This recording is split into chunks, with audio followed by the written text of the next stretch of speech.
Hi, in this session we're going to cover how to add a driver, and there's various methods that you can do this. So we're here in the admin section, drivers active. This is the grid. You would have all of your drivers listed here. It would show you their last completed job and their grade, their internal grading, and whether there's a profile photo stored against the driver. So you can go ahead and you can add the vehicle first using the asset section, and then come here and add the driver, and then you pair the two together when you're adding the driver. We'll cover that in a second. The other way is to actually invite a driver. So by entering the driver's email address and the type of vehicle that he drives, the driver can actually onboard himself on the driver's app. So the email will give him the link to download the app, a username and password that stays with him, and then there's a three-step process where he fills out the details to get himself onboarded onto the platform. So if you've got lots of drivers, it may be worth going down this route here. If you've only got 1, 2, 5 drivers, then you probably want to do it yourself. But once they have added themselves self-onboarded, they will appear in this list, and then you just go back and you can make some adjustments or add some more information. A much easier way than trying to do it yourself. So looking at the row, once the driver's been added, the credentials aren't, so if you've added them manually, the credentials aren't sent at that stage. You can send the credentials by email. If the driver's sitting next to you and you want to receive the email so you can show him how to log in, you can also do that. So it will send it to your email address because you're logged into the system. Otherwise, click on Send Credentials and click on Confirm, and that will show the top right-hand side the email's been sent. If you want to remove a driver from the system, it's simple. Terminate. It goes into archive section here, so if they come back to work for you again, you haven't got to go through the whole process. You can just recover them. Internal grading, we have a whole matrix that can create a score for a driver, and it's based on productivity and internal grading. This is this bit here. What it does is when you've got Smart Dispatch switched on, it will allocate your best drivers first to your customers. So you're rewarding people for doing better. So it's based on productivity, customer feedback, and internal grading. And those drivers that are not on time, they're failing the internal grading that you're assigning these numbers here to. They're getting bad customer feedback. They'll start to work down the list, so they will earn less and less money, but your reputation as a business goes up. So those three things combined, which is productivity, customer feedback, and your internal grading, as you scale, those drivers that just don't meet the grade will not be offered the work, and they will just leave and go and work somewhere else. So it's continually monitoring all of your drivers. And as we know, the driver is the weakest link with the most customer contact, and this really does help you measure the service delivery on the road. So really worth keeping up to date with this. Any documents that you want to store against the driver, so document handling, so it could be anything. It's not the same as permits, so documents we'll just touch on here. I can store a document. I just got to give it a name, choose the file. It could be parking tickets. It could be anything that you want to store, any document you want to store against that driver. Permits, so driving license, not necessarily anything tied to the vehicle. So an MOT certificate, ITV, wherever you are in the world, the government have an official document where they check the vehicles on a periodic basis. So I can go ahead and I can enter the document number, it's his insurance, his personal insurance document. I can upload the file so I can see it later, and then I've got an expiry date here. And when this date is reached, the driver won't be able to log into the system, so you're protecting your customer base. So really important that these documents are kept up to date. And then you get your active documents would appear down here, and then any that you've archived for this one driver, so it's on a driver by driver basis. Okay, going back to our drivers grid. Adding and editing a driver is the same, so I'm just going to go ahead and edit one so that you can actually see some data in here. So profile image of the driver. If the driver is self-onboarded on the app, this image will be here. If he hasn't, you can ask him to go to his profile and take a selfie, and that will be uploaded here, so you'll be able to see it. That gets sent to customers in emails and SMS messages, so they can see what the driver looks like if they've never been picked up by them before, if they're coming out of an airport, etc. So handy to show the customers the driver's image. On the right hand side, we have facial recognition. This is a huge selling point. It prevents proxy driving. So this image can only be uploaded by a member of your admin team. And then on the app, periodically throughout the day, when the vehicle is stationary and there's no job assigned, we'll ask the driver to take a selfie and measure that against the version stored on file.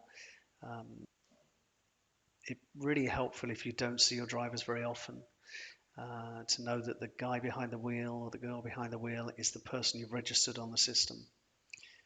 Proxy driving is still rife even in cities like London, where a cousin or a brother will use the other one's license and go and drive. So that's really helpful, and a huge security selling point as well for attracting more customers. So create a unique driver number. Okay, so type one in, check availability. It'll tell you if it's been used or not. Smart dispatch permissions. So if you look at the accounts section here, you'll see how we grade the customer. So if you've got a new driver that's just started with you, maybe you just want to test him out for a period of time. So your high ranked accounts, your 6, 7, 8, 9 star accounts, you just want him to perform 1 to 5. And then as he improves, as they start to improve themselves, you can increase that rating. Okay. So name, email address, you can update the email address from here as well. Date of birth, and obviously any ID information you want to capture here. And again, you can also store the document that you've entered under document handler here. Okay, come down to contact details. Very important that this home address is put in. The system is always looking for saturation points, so it knows where drivers live, where they return home at night, and it's going to look around. It can suggest rides to your drivers in the morning for them to self-assign as well, which is a really cool feature. But it's only a choice of 3 around their home address compared to where everybody else lives as well that's on the system. So important that this is kept up to date. Mobile number, well, that's used in all the passenger communications. That's really important.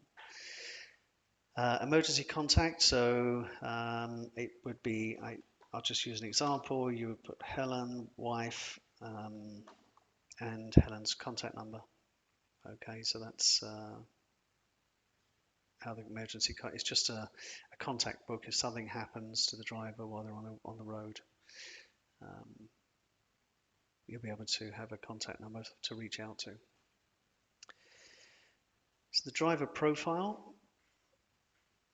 So this is where you can, one of the many places you can pair the driver to a vehicle. So we have only one vehicle in the system, so we're just showing the one there.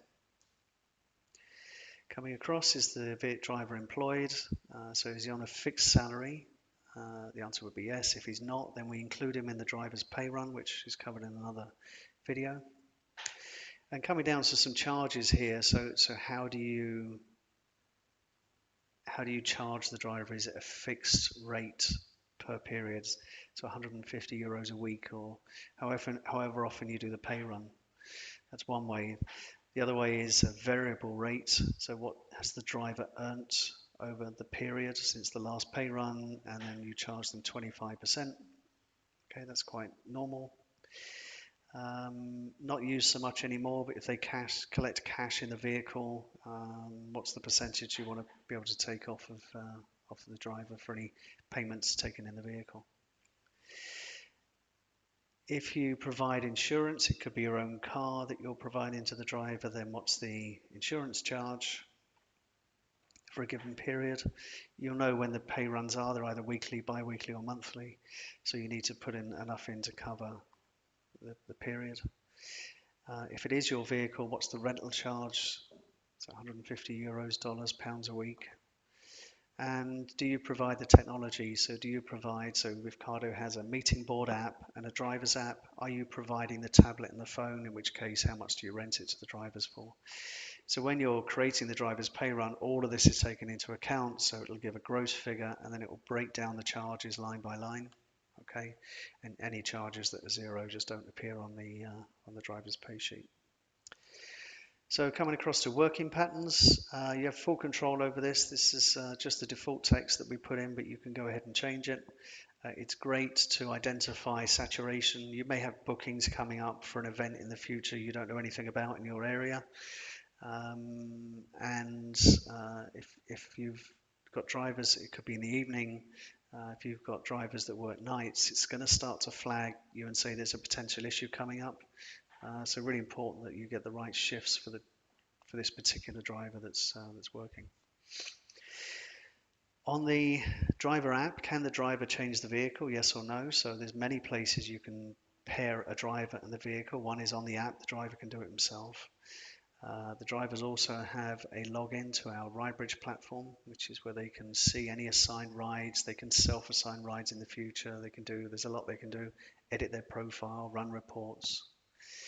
So by restricting them to no, it means that only you, the administrator of the business, can match a vehicle or pair a vehicle and a driver together, or your dispatch team. Certainly, parts of Europe, the drivers can't change the vehicles. It has to be done by somebody within the business unit. So tax rate for driver charges, sometimes they're different than the global company rate that the company may pay or charge its customers, so you can change the tax rate on a driver by driver basis. Do you want to send an email to the driver when any ride is allocated? So yes or no. It goes straight away when you allocate the ride, by the way, so if you do change the booking, it doesn't cancel the previous email because it's already gone. So they'll end up with 2 emails. So if there's any driver parking charges, so he's picked up at the airport, are they using your company credit card or are they using their own? So if there's any parking charges on a booking when you're doing the driver's pay run, if the answer is yes, they'll get reimbursed. If the answer is no, then obviously they're using one of your cards. Interesting one, allow driver to self-assign rides. So default is show no future bookings, but you can say let the driver, and on a driver by driver basis, you can change this, right? So if you've got drivers that only work part-time for you, they work for several other companies or got their own small little business, you can give them a view into the future. So they can self-assign rides from the app and also from our RideBridge driver platform. They have a login to that. So depending on the driver, you can show them 2 hours ahead if they work full-time for you, or if they're part-time, let them see the next month or even the whole year. Okay. The default setting is no. Okay. So safety feature, maximum number of driven hours. It's certainly a good selling point that you can restrict a driver once they've been driving. So remember, we're monitoring GPS signals from the device and times between collections and drop-offs and everything else. So so its default is 12. It could be 8 driving, which in a 12-hour shift you could drive for 8 hours, and then a mandatory break, so he's not allowed to log back on till the 12 hours have expired. So coming down to languages, default spoken language is the default of the system always, but you can change it. Additional languages helpful sometimes, especially with the corporate booker, corporate web booking application. They can dictate a driver with a particular language. When I say dictate, it's a request more than a dictate to. So it's quite a handy feature. It's coming across here now to send message if not logged in. So really great for early morning work. If you've got a job due, the system's already calculated where the driver lives, how long it's going to take him to get there using real-time traffic. I keep saying him, sorry, it's them. Um, if the driver hasn't logged on to the app by the given time the system determines he should have done, then it's going to send a text message saying you have not logged on, you've got a job coming up. And also the message appears in the dispatch screen to say that it's been sent.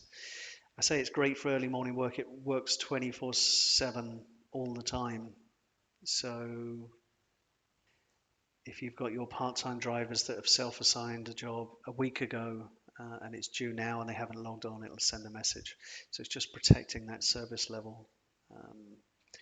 So if it was set to yes, you would have to have agreed to the SMS terms. There's a cost associated with that, obviously, as sending text messages.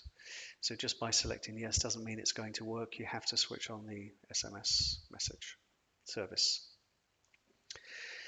So last one we come down to is some drivers you allocate rides to, but they have their own businesses.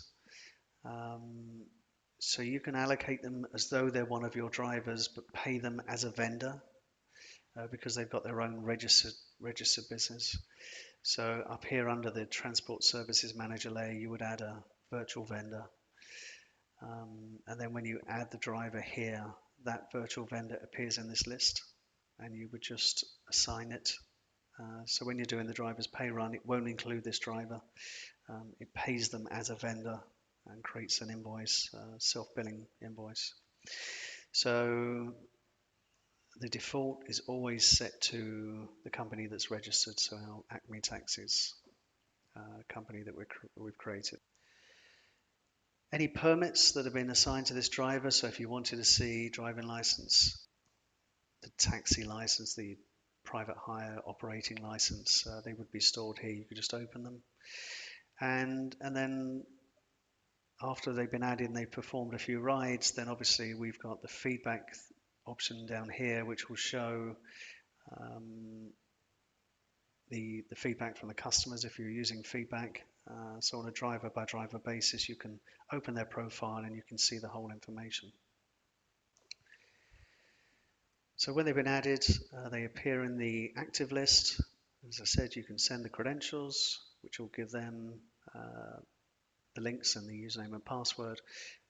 But just as a help here, there's the video that you can view on how the app works, so you have an understanding of the process that they're going through as well. Thanks for watching.